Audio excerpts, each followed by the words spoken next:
अभी CM candidate बने हिमाचल के, उन्होंने क्या बोला है, हमने 97% हिंदू बहुल्य एरिया को, हिंदुत्व की विचारधारा को हमने हरा के जीता है। ये उनका बयान है ये, इसीलिए उनको मुख्यमंत्री का दावेदार बनाया गया। हिंदू विरोधी बयान खड़गे जी ने दिया तो उनको अध्यक्ष बनाया गया है कांग्रेस का। मणिशंकर अय्यर जी ने भी क्या बोला था, ये चाय वाला ये कभी प्रधानमंत्री नहीं बन सकता, इसको बाहर फेंको, इसको बाहर फेंको, इसको आने मत दो। भारत जोड़ो यात्रा अभी तो इनका तो अध्यक्ष अभी जाने वाला है, हफ्ते 10 दिन बाद में वो भी निकलने वाला है। वो तो वो अभी फॉरेन टूर पे निकलने वाले हैं इनके, राहुल गांधी जी। बॉर्डर रेंज में पाकिस्तान उस पार है और वहां पे आप पीएम खड़े हैं 35-40 मिनट तक, और वो वैसी सिचुएशन में मतलब कुछ भी हो सकता है, कोई अनहोनी घटना घट सकती है। ये तो आपकी मतलब मनसा है ना कि आप प्रधानमंत्री के ऊपर हमला हो जाए। मतलब अगर हम कर दे तो ठीक है, नहीं कोई और बाहर से कर दे तो हम बोल देंगे कि जी दुर्भाग्यपूर्ण घटना थी। सबसे कांग्रेस में सबसे ऊपर है जो दो लोग हैं, चाहे वो जिनका भी नाम सोनिया गांधी जी बोलिए, राहुल गांधी जी, सारे आदेश तो वहीं से आते हैं इनको। तो उनके कहने पे बयान दिए जाते हैं, वैसे नहीं देंगे। ये 2011 के हमले में आप कसाब के साथ क्या किया इन्होंने, कसाब का जब पकड़ा गया, वो अगर वो जिंदा नहीं पकड़ा जाता तो मारा दिया जाता, तो ये तो हिंदू आतंकवाद इन्होंने गढ़ दिया था। प्राइम टाइम पे शो चलवा दिया कि कसाब जो है वो बेंगलोर का रहने वाला कोई समीर दीक्षित नाम का हिंदू है, और वो 26/11 के हमले में वो तो तुकाराम का भला हो, बेचारे ने कुछ 35-40 गोलियां अपने सीने में झेली और उसको जिंदा पकड़ लिया, और उसने बाद में सारी सच्चाई बताई कि वो कहां से आया था, उधर से भेजा गया था। बाद में इन्होंने खाली निंदा करी। शिवराज पाटिल करके हैं, गृह मंत्री रह चुके हैं, उन्होंने भगवत गीता को सीधा उन्होंने जिहाद से तुलना कर दी। मैं तो यही बोलूंगा कि भगवत गीता जिहाद का इलाज है, वो जिहाद का इलाज है। विभूति जी, ये बताइए, जिस तरीके से कांग्रेस का एक नेता है राजा पटेरिया, उन्होंने बोला है कि पीएम मोदी को मारने की साजिश की है, इनडायरेक्टली उन्होंने बोला है कि मोदी की हत्या कराना जरूरी हो गया है जीतने के लिए। क्या लग रहा है आपको? डेफिनेटली ये मध्य प्रदेश के नेता हैं कांग्रेस के, और ये बौखलाहट है। अब मैं सिर्फ राजा पटेरिया का अपने नाम लिया, मैं उससे पीछे बाकी और नेताओं के नाम गिनाता हूँ। सबसे पहले इन नेताओं के नाम मेरे पास कुछ नाम मैंने लिख भी रखे थे इसमें। एक इनके नेता बोलते हैं पीएम जी को मौत का सौदागर। दूसरा एक नेता है इनका इमरान मसूद करके हैं, इमरान मसूद क्या बोलता है, मोदी के टुकड़े कर देंगे। एक नेता इनका है, उनका नाम है शेख हुसैन। शेख हुसैन क्या बोलते हैं, मोदी को कुत्ते की मौत मारेंगे। एक इनका कांग्रेस का अध्यक्ष है महाराष्ट्र का, नाना पटोले, उन्होंने बोला था कि मोदी को हम मारेंगे। इनका अभी जो सुप्रीमो अध्यक्ष है, अभी जो खड़गे जी चुने गए हैं, उन्होंने एक बार नहीं, दो बार नहीं, 3 बार ये बयान दिया है। सबसे पहले अभी क्या बोला था कि खून की नदियां बहेगी, ये कहाँ बोल दिया उन्होंने बोला कि कानून का बदलाव हुआ तो रक्तपात हो जाएगा। ये सदन में बोला है उन्होंने, ये कहीं बाहर नहीं बोला, किसी को स्पीच दिया, ये सदन में बोला उन्होंने कि रक्तपात होगा। एक बयान उन्होंने और दिया अध्यक्ष जस्ट बनने से पहले, उन्होंने क्या बोला था कि अगर सनातन संस्कृति, जो मोदी है वो सनातन संस्कृति का रक्षक है, तो सनातन संस्कृति को बचाने के लिए मोदी आया है तो हमें मोदी को हटाना पड़ेगा। तो आप देखिए कि हिंदू को सीधा सीधा ये टारगेट है। उसके बाद सीधा ये खड़गे जी क्या बोल रहे हैं अभी कुछ दिन पहले कि मोदी रहेगा तो सनातन संस्कृति मजबूत होगा। इसी को देखते हुए बाकी इनके 2-3 और नेता मैं देखता हूँ। अभी ये सुखविंदर सिंह सुक्खू जो कांग्रेस के अभी सीएम कैंडिडेट बने हिमाचल के, उन्होंने क्या बोला है, हमने 97% हिंदू बहुल्य एरिया को, हिंदुत्व की विचारधारा को हमने हरा के जीता है। ये उनका बयान है ये, इसीलिए उनको मुख्यमंत्री का दावेदार बनाया गया। ये इसी पे बनाया गया है। हिंदू विरोधी बयान खड़गे जी ने दिया तो उनको अध्यक्ष बनाया गया है कांग्रेस का, और सुक्खू ने बयान दिया तो उनको सीएम कैंडिडेट बनाया गया। तो इसके अलावा मैं 2-3 और नाम बता देता हूँ इनका। राजा पटोलिया के अलावा खड़गे जी ने और बोला था ना कि मोदी जी की तुलना, क्या गुजरात में क्या बोला इन्होंने, रावण, मोदी जी की तुलना रावण से करी है। तो एक आप ये प्रधानमंत्री को गाली दे रहे हो। इसके अलावा इनके 2-3 और नेता हैं, पाकिस्तान होके आए अभी ये। अच्छा, हाँ, मणिशंकर अय्यर जी ने भी क्या बोला था, ये चाय वाला ये कभी प्रधानमंत्री नहीं बन सकता, इसको बाहर फेंको, इसको बाहर फेंको, इसको आने मत दो। तो ये क्रोनोलॉजी है इनकी कांग्रेस के नेताओं की, जो एक एक करके ये गालियां दे रहे हैं। और ये सिर्फ ये इनका ना, ये इनकी बौखलाहट है। बौखलाहट आप देखोगे, एक यात्रा ये कर रहे हैं भारत जोड़ो, ये उसी यात्रा के बीच ये सारी चीज़ें हो रही है इनकी। तो भारत जोड़ो यात्रा अभी तो इनका तो अध्यक्ष अभी जाने वाला है, हफ्ते 10 दिन बाद में वो भी निकलने वाला है वो। तो वो अभी फॉरेन टूर पे निकलने वाले हैं इनके, राहुल गांधी जी। तो आप इनको देखिए कि ये कांग्रेस ने के नेता एक एक करके ये बयान जो दे रहे हैं, ये बयान प्रधानमंत्री जी के खिलाफ। और प्रधानमंत्री जी आप देखो, प्रधानमंत्री क्या बोल रहे हैं, प्रधानमंत्री देश की एकता की बात कर रहे हैं, वो 130 करोड़ लोगों की बात कर रहे हैं, वो कह रहे हैं सर्वे भवन्तु सुखिनः सर्वे सन्तु निरामया, वो सबका साथ, सबका विकास, सबका विश्वास, सबका प्रयास की बात कर रहे हैं, और आप उस व्यक्ति को गाली दे रहे हो। तो ये तो साफ साफ आप समझ रहे हो कि आपकी बौखलाहट। अब उनके साथ साथ आप पूरे हिंदू जो हैं, हिंदू बाहुल्य, हमारा देश हिंदुस्तान है जिसमें हिंदू 80% से ऊपर लोग रहते हैं, बाकी अलग अलग धर्म समुदाय के लोग रहते हैं। तो आप ये एक साथ ये पूरे देश को टारगेट कर रहे हो। तो आप अगर राजनीति में कहते हैं कि वाद विवाद होते हैं, आर्ग्यूमेंट होते हैं, लेकिन आप सीधा सीधा एक प्रधानमंत्री को गाली दे रहे हो, वो भी चुने हुए प्रधानमंत्री जिन्होंने देश ने चुन के उन्होंने की धमकी दे भेजा है। ऑब्वियसली मारने की धमकी आप सीधा आप मैं इस पे और कनेक्ट करता हूँ 2021 अभी से पहले अभी जो आम आदमी पार्टी की सरकार जब बनी थी वहाँ पे पंजाब में, उससे पहले कांग्रेस की सरकार थी। कांग्रेस की सरकार के टाइम में मोदी जी जब इलेक्शन के में कैंपेन करने गए थे पंजाब में, क्या हुआ था, इनका कॉन्वॉय रोक दिया गया था रोड पे ही, ठीक 12 किलोमीटर की दूरी पे था बॉर्डर एरिया से। तो सेंसिटिव जोन में आप इनका कॉन्वॉय रोक देते हो, और सीएम जो चन्नी क्या बोलते हैं, मारा तो नहीं ना, हमला तो नहीं हुआ, कुछ हुआ तो नहीं, बगल वाले रोड पे वहाँ पे प्रदर्शन कर रहे हैं, आंदोलन कर रहे हैं, और इस वाले रोड पे पीएमजी की गाड़ी कम से कम 35 से 40 मिनट तक रुकी रही। इनके एक नेता ने मनीष तिवारी जी ने खुद बोला कि ये जो है ये दुर्भाग्यपूर्ण है, ऐसा नहीं होना चाहिए, पीएम देश के पीएम है वो, उनका कॉन्वॉय रोक दिया गया। और वापस आते टाइम क्या बोला चंडीगढ़ एयरपोर्ट पे पीएम जी ने कि अपने मुख्यमंत्री जी को बोलना कि मैं बच के यहाँ से जा रहा हूँ, जिंदा सुरक्षित जा रहा हूँ। तो एक ऐसे आप मतलब इतनी घृणा करते हो कि एक जो प्रोटोकॉल होता है पीएम का, उस प्रोटोकॉल को भी आप वहाँ पर जब स्टेट में जाता है तो मुख्यमंत्री की ये जिम्मेदारी है कि आप उस एरिया में जिसमें जा रहे हैं वहाँ के डीएसपी पहुँचेंगे, उस एरिया का डीएम पहुँचेंगे। कभी कहते हैं ना ये सारे प्रोटोकॉल के अंदर में आते हैं, लेकिन आपका तो वहाँ पर कोई था ही नहीं। तो आप ये सोचिए कि आपने तो सौंप दिया था ना सामने में, बॉर्डर रेंज में पाकिस्तान उस पार है और वहाँ पे आप पीएम खड़े हैं 35-40 मिनट तक, और वो वैसी सिचुएशन में मतलब कुछ भी हो सकता है, कोई अनहोनी घटना घट सकती है। तो आप ये तो आपकी मतलब मनसा है ना कि आप प्रधानमंत्री के ऊपर हमला हो जाए, मतलब अगर हम कर दे तो ठीक है, नहीं कोई और बाहर से कर दे तो हम बोल देंगे कि जी दुर्भाग्यपूर्ण घटना थी। तो ये एक बार नहीं है, ये आप या तो आप चाहते हो कि हो जाए, वो देख लिया वहाँ पे, वो कंडीशन इनकी जो इनकी मनसा थी वो साफ देख गई, और बाद में जनता ने इनको सबक सिखा भी दिया। तो आप जो बयान आ रहा है मोदी जी को मारने का, जो बयानबाजी किया जा रहा है, क्या लग रहा है आपको कि गुजरात हारने के बाद इनको दौरा पड़ रहा है, उस तरीके का आप बोल रहे हैं, बौखलाहट है, या फिर सोचा समझा रणनीति की तरह बोल रहे हैं? देखिए रणनीति, अब अगर आप ये बोल सकते हो कि ये रणनीति सोचा समझा बयान है, ये अनजाने में नहीं दिया गया है। अनजाने में कौन देगा? कांग्रेस का मेन अध्यक्ष जो है वो अनजाने में बयान देगा ये चीज़। मल्लिकार्जुन खड़गे अध्यक्ष चुने गए हैं, तो उनको भी ना ऊपर से ऑर्डर मिल रहा है।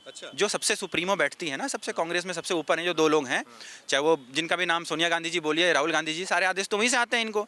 तो उनके कहने पे बयान दिए जाते हैं, वैसे नहीं देख गई है। जब जिनके जो बोलते हैं कि आप इधर बैठिए, अभी कुछ मनमोहन सिंह के टाइम पे क्या हो रहा था, आप देखिए कि वो आदमी जो यासीन मलिक आज जेल में बंद है, 1990 में वो क्या किया था, उसने कश्मीर में हिंदुओं के नरसंहार पे उस आदमी को 2006-7 में क्या कांग्रेस का यूथ आइकॉन, उसको उस टाइम में यूथ आइकॉन का अवार्ड दिया जाता है, उसकी डायरेक्ट एक्सेस होती है प्रधानमंत्री के पास, वो मनमोहन सिंह से जाके हाथ मिलाता है।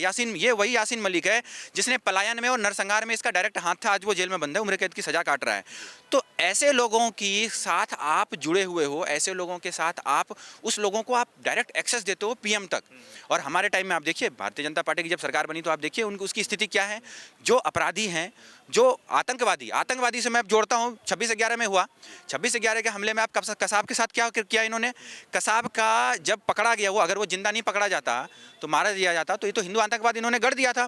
इन्होंने दो खेमा बांट लिया, एक तरफ किताब छाप के इन्होंने विमोचन करने में लगा दिया हिंदू आतंकवाद का, और दूसरा ये कसाब को समीर दीक्षित बताने में लग गए, दिग्विजय सिंह जैसे लोग, उसको मतलब प्राइम टाइम पे शो चलवा दिया कि कसाब जो है वो बेंगलोर का रहने वाला कोई समीर दीक्षित नाम का हिंदू है, और वो 26/11 के हमले में वो तो तुकाराम का भला हो, बेचारे ने कुछ 35-40 गोलियां अपने सीने में झेली और उसको जिंदा पकड़ लिया, और उसने बाद में सारी सच्चाई बताई कि वो कहाँ से आया था, उधर से भेजा गया था। बाद में इन्होंने खाली निंदा करी। और हमारे टाइम में क्या हुआ, जब पुलवामा में क्या हुआ था, तो अटैक करने के बाद हमारी सेना पे मोदी जी ने डबल अटैक करके जवाब दिया उसको, सर्जिकल स्ट्राइक, एयर स्ट्राइक, दोनों अटैक हुआ। वही तो इनको नहीं चाहिए, क्योंकि वो इन्होंने कभी किया ही नहीं था। उनको ये कहना था कि भाई हम नहीं कर सकते, ये निंदा करते हैं, अटैक नहीं। 26/11 पे यहाँ आके हमला होता है, राहुल गांधी उस दिन रात को बाद पार्टी करते हैं, एक खेमा इनका वो हिंदू आतंकवाद बताने में लग जाता है, दूसरा खेमा कसाब को हिंदू बताने में लग जाता है। तो आप तो मतलब हिंदू को टारगेट कर रहे हो ना, सीधा सीधा। अभी भी टारगेट हिंदू हो रहा था, तभी भी टारगेट हिंदू कर रहे थे, जब ये सरकार में थे तो भी टारगेट इनका हिंदू था। वो साफ साफ देख लिया, सबने देख लिया, सबने पढ़ भी लिया। इनके एक मंत्री हैं कोई शिवराज पाटिल करके हैं, गृह मंत्री रह चुके हैं, उन्होंने भगवद गीता को सीधा उन्होंने जिहाद से तुलना कर दी। मैं तो यही बोलूँगा कि भगवद गीता जिहाद का इलाज है, वो जिहाद का इलाज है। सिंपल, जिस भगवद गीता पे हम शपथ लेते हैं, संविधान जब न्यायालय में हम हाथ रख के शपथ लेते हैं, आप उसकी तुलना किससे कर रहे हो? सलमान खुर्शीद ने कैसे तुलना कर दी? हिंदुत्व की तुलना बोको हराम से कर दी, जो टेररिस्ट संगठन है वो फिलिस्तीन में, उधर अरेबियन कंट्री में है, मिडिल ईस्ट में है। तो आप देखिए ना, मनसा देखिए इनकी कि एक एक करके इनके नेता निकलते हैं, लिखते हैं। उस सलमान खुर्शीद ने अपनी किताब में डायरेक्टली लिख दिया कि हिंदुत्व जो है वो बोको हराम, उसकी कंपेयर कर दिया सीधा का सीधा। तो ये चीज़ एक आदमी नहीं है, ना कोई एक है, ये इनका पूरा सिस्टम है। ये पूरा इन्होंने ना एक चैन, एक नेक्सस बना रखा है कि तुम इधर गाली दोगे, तुम उसको गाली दोगे, तुम ऐसे अब सीधा प्रधानमंत्री को अटैक करने लगे। आप करो ना विकास, डेवलपमेंट पे है ना, डेवलपमेंट में बात करो। देखो प्रधानमंत्री जी ने हिमाचल में जाके क्या एम्स की स्थापना करी, हिमाचल से वंदे भारत चलाया। गुजरात में गए, गुजरात में अभी अहमदाबाद में उन्होंने अभी जस्ट इलेक्शन से पहले क्या मेट्रो का इनॉग्रेशन किया, उन्होंने वहाँ से वंदे भारत चलाई। अभी ये बेंगलुरु गए, बेंगलोर से उन्होंने वंदे भारत चलाई। इंदौर में इन्होंने एम्स की स्थापना करी। अभी देखा यही कल ही ये नागपुर गए थे, नागपुर में इन्होंने एम्स का स्थापना किया, एक्सप्रेस वे का इन्होंने इनॉग्रेशन किया। तो एक एक करके ये सारी जो डेवलपमेंट है, ये डेवलपमेंट काउंटेबल है, ये विजिबिलिटी है, ये दिख रही है। चाहे पूर्वांचल एक्सप्रेस हो, चाहे बुंदेलखंड एक्सप्रेस वे हो, तो ये चीज़ें दिख रही है, चाहे गंगा एक्सप्रेस हो, तो ये डेवलपमेंट है, ये विकास का मॉडल है। तो मोदी जी को ये जनता जो है ना, देश की जनता पढ़ी लिखी है, उन्हें पता है, वो चुनते हैं। और मोदी जी एक दो कहते हैं ना 2 4 5 संसद वाले नहीं हैं। देश में प्रचंड बहुमत से भाजपा भारतीय जनता पार्टी की दोबारा सरकार बनी, 2024 में भी बनेगी, डेफिनेटली बनेगी, क्योंकि वो विकास की बात करते हैं। आप देखिए पूरे देश में उन्होंने कभी धर्म जाति को देख के तो नहीं, अभी 81 करोड़ लोगों को जो अभी राशन दिया है उन्होंने, तो वो उन गरीब तबकों को तक राशन पहुंचाने की कोशिश करी कोरोना में, जो कोरोना की चपेट में आए थे, जिनका रोजगार छिन गया था, जिनकी आमदनी नहीं थी, तो उन तक ये पहुंचाने की कोशिश करी कि वो भूखे नहीं मरे देश के बच्चे। उन्होंने ये तो नहीं देखा ना कि ये इस धर्म का है या इस जाति का है, हम इसको नहीं देंगे कुछ खाने के लिए। तो नहीं, ऐसा नहीं है। 84 करोड़ लोग, किसी की जनसंख्या नहीं है इतनी किसी देश दूसरे देश की। आप अगर चाइना को छोड़ दो तो किसी कंट्री का उठा के देख लो आप, 84 करोड़ जनसंख्या नहीं है किसी भी कंट्री की। लेकिन यहाँ पे वो देश, उसके बाद यहाँ पे बोलते हैं कि मोदी, मतलब मोदी ने किया क्या है। तो आप ये देखिए ना क्या क्या नहीं किया डेवलपमेंट में। आप देखोगे आज देखिए कि टॉयलेट पे हंस रहे थे, आज 10 करोड़ से ज़्यादा टॉयलेट बनवा दिए।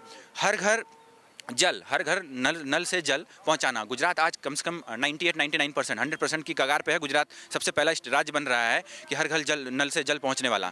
बाकी जगह पे पहुंच रहे हैं, 10 करोड़ से ऊपर ये चल गए हैं, प्रावधान पहुंच चुके हैं। हाउस जो है प्रधानमंत्री आवास योजना 61 या 62 लाख पक्का मकान ऑलरेडी बन चुका है। तो ये आप देखिए कि ये कैसे स्पीड से काम हो रहे हैं इनके। और ये यूपीआई, ये जो अभी हमारी जो ट्रांजैक्शन है, आप देखोगे डिजिटल ट्रांजैक्शन, इस पे हंस रहे थे। आप देखो 8 बिलियन से ज़्यादा ट्रांजैक्शन आज हो चुके हैं, जिस पे हंस रहे थे ये लोकसभा राज्यसभा में। ये लोग हंस रहे थे कि कहाँ इंडिया में, कहाँ यूपीआई, कहाँ इंडिया में डिजिटल ट्रांजैक्शन। लेकिन डिजिटल ट्रांजैक्शन की ये जो फैसिलिटीज़ प्रोवाइड किया गया, लोगों ने इन्हें सहयोग किया। और ये कोविड का टाइम में इसमें बहुत अच्छे से लोगों ने इस पर आए, क्योंकि आप देख सकते हो कि कोविड में जो कंडीशन हुई थी कंट्री की, और जिस तरह से इन्होंने संभाला वैक्सीनेशन, वही लोग बोल रहे हैं जो वैक्सीन लगवा के जिंदा हैं। अदरवाइज अगर वैक्सीन नहीं लगती तो फिर दूसरे देशों में चार्जेस पड़े हैं। ये जिस कहते हैं ना फाइजर पे ये लोग लड़ रहे थे कि फाइजर मंगा लो। आज उसी फाइजर का कुछ रिपोर्ट आया था, तो पता चल रहा था कि 92-95% जो वुमेन है उनको प्रॉब्लम हो रही है, बाद में बर्थ रेट में प्रॉब्लम हो रही है उनको फाइजर लगाने से। तो ये हमारे भारत का वैक्सीन लगा है। तो भारत में निर्मित वैक्सीन, जो भारत पोलियो के लिए, जो भारत कहते हैं ना कि टीके के लिए, टीबी के टीके के लिए 20-20, 25-25 साल इंतजार कर रहे थे, वो 5 महीने 6 महीने में उस भारत में वैक्सीन बन रही है। तो ये जो लोकसभा में बिल ने पेश किया है बीजेपी ने, यूनिफॉर्म सिविल कोड, क्या लग रहा है यूनिफॉर्म सिविल कोड के आने से देश में जो समानता कानून के बाद देश में सुधार आएगा? ऑब्वियसली या चाहे हमारे श्यामा प्रसाद मुखर्जी हो या दीनदयाल उपाध्याय, श्यामा प्रसाद मुखर्जी का तो नारा ये था कि एक विधान, कहते हैं ना एक निशान एक विधान। तो ये हमारे देश में एक संविधान, हमारे ये देश की मतलब प्राथमिकता है।